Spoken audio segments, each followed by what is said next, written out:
I've absolutely fucked up. In a moment of complete madness / overexcitement, I've signed up for a Spartan Ultra race, which is a 50-kilometer 60 obstacle race, and I'm absolutely fucking shitting it now. In my time as an online coach and a PT over the last 10 years, I've done multiple events. I've done the Spartan Trifectas, which is all 3 races in one weekend. I've done London Marathon, I've done Hyroxes, I've done Deckers, I've done photoshoots, I've done Tough Mudders, I've done loads of stuff, right? But I have never, ever, ever done an ultra race, which is gonna take between 10 and 12 hours, featuring 60 obstacles that are gonna test my mental, physical, and grit. Just grit, pure mental strength. So I'm on the sofa because I've got my second zone 2 easy pace building, the aerobic engine threshold, bloody, oh God, I'm tired, bloody ultra prep run. So that is gonna be fun. What am I doing? Why am I doing this? I know what I'm doing. I'm doing it to test my capabilities, I guess. Yeah, test my capabilities, see what I'm capable of actually, just give myself another goal leaf from the front for my clients. But it's one of those things, I'm like, now I've actually booked it. Sometimes I wake up going like, what am I doing? Have I just hit 30 and I'm going, let's do all this crazy shit. But it's going to be great. It's going to be good fun. It's going to be good fun. But this is just a reminder that we all do shit we don't want to do. So I have to go for a run today on a Sunday. I don't want to do this today. I don't want to go for a 12k easy pace run. Obviously I know the easy pace are important, but they're really boring and they're tougher, right? But we're going to get there and we're going to feel good for getting there. And it's really important in even, a fitness journey, a fat loss journey, life, business journey, whatever it is that you're wanting to achieve, you have to go through these moments of where you really can't be asked to do stuff. Because if we just felt happy doing stuff all the time, we'd all be successful in life, right? No one would be fat. No one would have clothes not fitting them. No one would hate what they see in the mirror. Unfortunately, life's not that easy. Same with work, right? If we all loved going to work all the time, then none of us would ever be unemployed, right?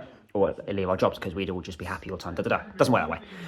But by showing up and constantly, just even when you don't feel like it, just going and just getting shit done, you're always going to get much, much further than if you don't. So this is what I reminded myself of this morning. This is what I reminded myself of. It's my second ultra marathon prep, ultra obstacle course racing prep, 50k on the 26th of September, week 2 of the training, 12 weeks to go.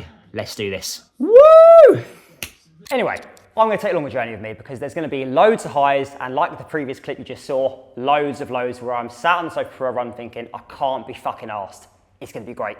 Run 2, week 2 done of Spartan Ultra prep. I feel good after that. So we keep going, we keep pushing, just 12 weeks to go. Woo! First and foremost, the number one thing I need to be better at is being fitter. Now I've already got quite a decent level of fitness, but to do a 50-kilometer, 10 to 12 hour running race, all right, your fitness needs to be at a whole nother level.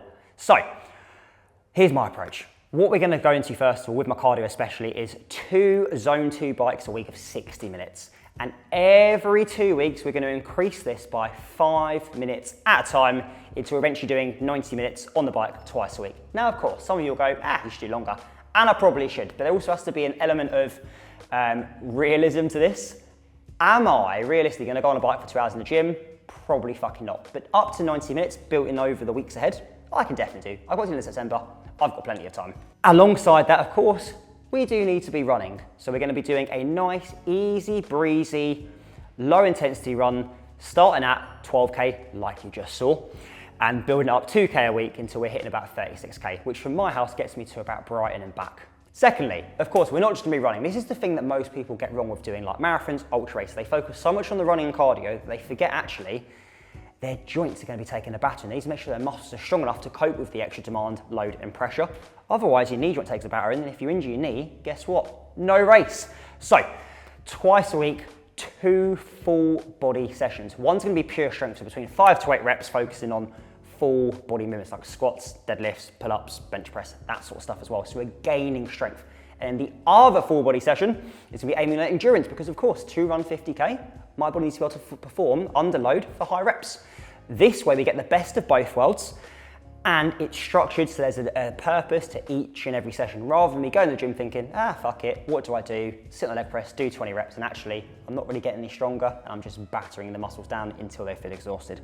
which is not ideal to do every session. And of course, we need to be making sure that nutrition is on point. Now, of course, because I'm building up the distance so extremely, my goal isn't a fat loss during this phase at all. I want to maintain and eat actually back what I'm gonna be burning. Now, usually I'd say don't eat back what you're burning because it's mental, but of course, when you're running 16, 18, 20, 24K onwards, like half marathon distance, right? You do need to be making sure you're increasing your food. So I'm currently on 3,000 calories a day. I'm getting over 300 grams of carbs in, and I'm keeping my protein nice and high, around about 170 grams as well, which keeps me full for longer, means I'm energized, means I'm fueled, and means I'm not just slamming back pasta and upsetting my gut, because if you eat too much carbs and you're not used to it, and increase it massively suddenly, you're gonna really upset your gut, which is not ideal, unless you enjoy spending all your time on the toilet, which I do not. Now look, I'm not gonna lie, I'm fucking shitting it. And whether or not this is the right approach, we won't know until we get to the actual day. However, knowing my strengths and weaknesses, what I've been good at previous events, what I've been bad at, for me, this feels like right now the best approach. And here's the thing with going on this journey, it's, end of September, so I've got about 12 weeks to go. I can adjust it. If I feel like I need to improve my fitness more, I can just tweak things. If I feel like I need to be stronger, I can move an extra couple of endurance sessions over and do some extra strength sessions. Like, it's adaptable. It doesn't need to be so rigid. Now, it's gonna be hard. But you might be thinking, well, why are you fucking doing that? And it's a very good question. And the whole reason is that in today's world, especially on the online world, right? People are so cynical. So if I don't keep practicing and showing you that I practice what I preach, then why would people believe me? Why would people want to work with me? You don't want to work with an unfit coach. You wouldn't work with an overweight coach. So why would you work with a coach who doesn't practice what they preach? So I'm gonna take you along the journey with me. We're gonna do update posts every month about this, and we're gonna see how it goes. But I won't hide how I'm feeling at any points. It's gonna be fun. It's gonna be interesting. There'll be some highs and some lows. And hopefully you'll enjoy coming along on the ride. If you want to keep up to date on my journey and see maybe a couple of fat loss tips and tricks along the way, make sure to drop me a subscribe, and I'll see you in the next video.